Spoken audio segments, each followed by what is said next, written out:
दादा इतनी रोमांटिक आवाज है, कभी कभी लगता है कि ये मोहब्बत की दुकान वाला आइडिया आपका तो नहीं था कहीं?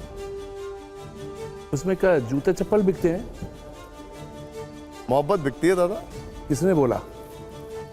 ये जो मोहब्बत की दुकान में तो मोहब्बत ये दादा। आप कौन सी मोहब्बत की दुकान बोल रहे हैं? आप क्यों ऐसी बातें कर रहे हैं बच्चों के साथ? नहीं मत, कोई मोहब्बत की दुकान नहीं बनी है, कभी नहीं बनी थी, ना आज है। सब है, हम मोहब्बत में ही है, उसका व्यवसाय नहीं करते दुकान खोल के, सिर्फ कान खोल के सुनते हैं, दिल खोल के प्यार करते हैं। दुकान क्या होता है? जिसका दुकान चलता है वो उसके बहाने चला रहे, चलाने दीजिए। आप समझ गए मेरा इशारा किस ओर है? आप समझ गए? मैं बस ठीक, आपका भी समाचार इशारा में समझ गया हूँ। Thank you. दादा हमने रिसर्च की तो पता चला कि करीब, ध्यान से सुनिएगा, 1000 फिल्मों में 6000 से ज्यादा गाने गाए। हमने ये भी सुना है कि उस दौर में आप सबसे ज्यादा फीस लेने वाले गायक थे। आज भी, यानी देश के सबसे महंगे सिंगर। आज भी कोई मुझे फोन करे और बोलेंगे कि एक गाना रिकॉर्ड कीजिए, पहले तो बहुत कम करेंगे, और जब करेंगे तो मेरी शर्तें इतनी ज़्यादा हैं कि कैसा होगा, और प्राइस तो कोई तब भी फैक्टर था, आज भी फैक्टर है, तो आज भी वही है फैक्टर। क्या शर्तें होती हैं आपकी दादा? शर्तें ये होती हैं कि म्यूज़िक होना चाहिए, फूहड़पन नहीं होना चाहिए, और सबसे बड़ी बात है कि म्यूजिक डायरेक्टर कौन है वो खुद ही नहीं मालूम उनको कि म्यूजिक डायरेक्टर कौन है, इस फिल्म का म्यूजिक डायरेक्टर कौन है। इस फिल्म में 15 म्यूजिक डायरेक्टर हैं, कई ऐसे म्यूजिक डायरेक्टर्स हैं जो 3 है उसमें, किसी में 2 है, अपने आप में 3-3 2-2 3-3 प्रोजेक्ट। तो मैं किसका गाना गाऊं समझ में नहीं आता। सर ऐसा है कि जैसे मैं यहाँ बैठा हूँ, कोई बोलेगे आपका ये जो स्टूडियो है ना, ये उससे बड़ा है, अभी का स्टूडियो इतनी देर में होता है, मैं वहाँ पे खुद ही टिकूंगा नहीं, खड़ा नहीं होने की जगह नहीं होती, क्या गाऊंगा, माहौल नहीं है।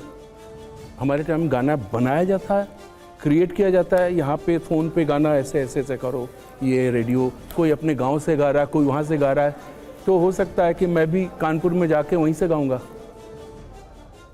माहौल नहीं है आज, माहौल नहीं है दादा। आप पता नहीं अच्छा है या बुरा, पता नहीं, लेकिन आप कुछ करने से, कुछ बोलने से पहले क्या आपने कभी ये सोचा है कि 4 लोग क्या कहेंगे? हाँ, 4 लोग क्या कहेंगे उसकी परवाह नहीं करता, 4 करोड़ लोग मुझे कितना प्यार करेंगे वो मैं मानता हूं, उस चीज को। 4 लोगों की बात नहीं मानते, 4 करोड़ लोगों की बात, 4 करोड़ की बात मानता हूं। अब मैं आपको बताता हूं कि लोग क्या कहते हैं। वो कहते हैं कि अभिजीत भट्टाचार्य गाते हैं तो बहुत मीठा गाते हैं, लेकिन जब बयान देते हैं तो इतने तीखे होते हैं कि मिर्ची भी फीकी पड़ जाए। आप लोगों को मिर्ची पसंद है? पसंद है ना? बच्चों से पूछो ना, बच्चों को पूछो, बच्चों आप लोगों को मिर्ची पसंद है? खट्टा अचार पसंद है? तीखा? हाँ, कि सिर्फ हमेशा बटर और मिल्क और मीठा नहीं, तीखा पसंद है? बच्चों मिठाई पसंद है कि नहीं पसंद है? नहीं नहीं, वो तो मिठाई भी पसंद है, जोरदार आवाज आप से बताइए, जबरदस्ती क्यों लाद रहे हो उन पे? नहीं। अच्छा, मिठाई ज्यादा पसंद है, मिर्ची ज्यादा पसंद है? मिठाई ज्यादा पसंद है। नहीं नहीं, हाथ उठाओ, मिर्ची देख लीजिए, बस हो और गया। मिठाई जरा हाथ उठाना सब लोग, मिठाई में कौन कौन है दिखाई? कोई भी नहीं, वो सब लड़के लोग मिठाई में। क्या यार तुम लोग। चलिए चलिए दादा, मैं एक एक करके आरोपों पर आता हूं। एक आरोप यह लगता है कि अभिजीत भट्टाचार्य घमंडी हैं। कभी कभी आपको लगता है कि अपुनिच्छी भगवान है। घमंडी, गर्व से कहो हम हिंदू हैं, यही है घमंड, गर्व, बस हो गया। आपका एक बयान कि मैंने जिसके लिए नहीं गाया वो कभी स्टार नहीं बन पाया, जिसके लिए गाया वो सुपरस्टार बन गया। हाँ, जिस स्टार के लिए गाया वो हमेशा सुपरस्टार बने हैं, जिनके लिए नहीं गाया, ऐसा नहीं बोला कि जिनके लिए नहीं गाया उनके लिए वो स्टार नहीं बने, ये गलत है। जिनके लिए गाया, जिस स्टार के लिए गाया वो सुपरस्टार बन गया। बाकी आंसर आपके पास है, आप गूगल कर लीजिए। अगर आप शाहरुख खान के लिए नहीं गाते तो क्या वो स्टार नहीं बनते? बिल्कुल है, तब पहले भी एक मिनट मुझे सोचने दीजिए, आप कैसे कैसे सवाल करते हैं। अगर ऐसा है तो मैंने शाहरुख खान के लिए जब जब गाया तो वो पिक्चरें, वो सुपरस्टार नहीं था। बड़ी मुश्किल है, कोई पिक्चर देखने नहीं गया सर। खोया मेरा दिल, सुना है तुम लोगों ने गाना? दादा एक बार मैं सुना दीजिए। रोऊं या हंसूं, करूं मैं क्या करूं, गाना सबको मालूम है। क्या बात है। लेकिन क्या है सर, पिक्चर सुपर फ्लॉप थी तो मैंने कभी सुपरस्टार के लिए गाया नहीं। फिर ये अब वो गाना कितना बड़ा वायरल है, आज से 20 साल पहले गाया था। वो लड़की जो सबसे अलग है, बच्चों मालूम है?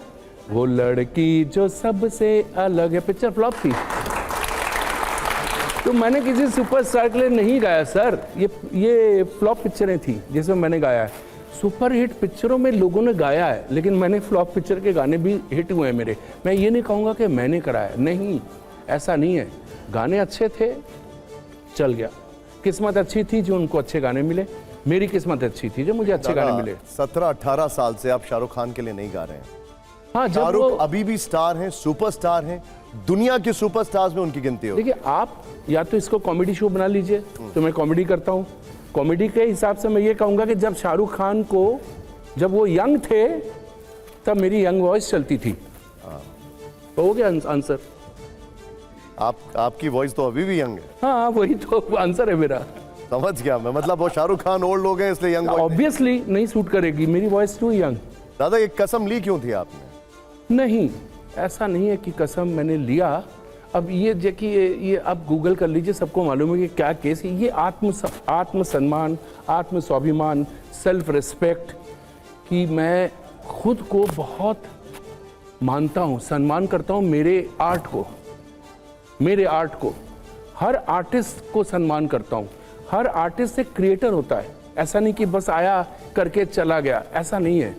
तो सम्मान जब मैं देता हूँ तो मैं किसी और को सम्मान देता हूँ, तो वो सम्मान उसको मिलना चाहिए जिसका क्रिएटर पूरे वर्ल्ड में फैल रहा है। आवाज़ फैल रही है, पूरे वर्ल्ड को मालूम है कौन गा रहा नहीं गा रहा है। उसके बाद भी आप अगर नहीं भी दें सम्मान, डजंट मैटर। लेकिन बुरा बहुत लगा था, बुरा इतना लगा था कि मैं अपनी फैमिली के साथ शिकागो में पिक्चर देख रहा हूँ, इंडिया में भी नहीं देखा। पिक्चर स्पेशल उसमें लगाया गया, तो एंड में झाड़ू वाला हॉल में हम आखिर में बैठे हुए, तब जाके क्रेडिट में दिखता भी नहीं है, एंड में कहीं कहीं पे नाम आ रहा है। ओम शांति ओम फिल्म की बात कर रहे हैं हम। वो भी था और वो भी था, मैं हूं ना में भी ऐसा हुआ था। तो 2 बार हो गया, फिर मैंने कहा ज़रूरत नहीं है। और सबसे बढ़िया क्या है कि या तो फिर आप बन जाओ वो टिपिकल हिपोक्रेट बन जाओ। हिपोक्रेट होना तो फिर भी ठीक है, लेकिन आप चमचे मत बनो, क्योंकि आप किसी से भीख नहीं मांग रहे हो। आप भीख नहीं मांग रहे हो, वो अच्छा चीज़ नहीं। तो वही है। लेकिन दादा 17-18 साल हो गए इस बात को, आप लोगों का एक ही इकोसिस्टम है, पार्टीज वगैरह होती हैं, कभी मुलाकात नहीं हुई, कभी गिले शिकवे दूर करने का मौका नहीं मिला? मैं पार्टीज में जाता ही नहीं हूँ। आपकी शाहरुख खान से कोई मुलाकात वगैरह भी नहीं हुई तब? लाइफ में 1 या 2 बार। तो उस वक्त कोई बातचीत नहीं हुई इसको लेकर? किस चीज को लेकर कोई बातचीत नहीं, तब तो सक्सेस में हम दोनों एक साथ सक्सेस में झूम रहे थे, यस बॉस और ये, तब हम लोग मिलते थे अपने उसमें, वो सुपरस्टार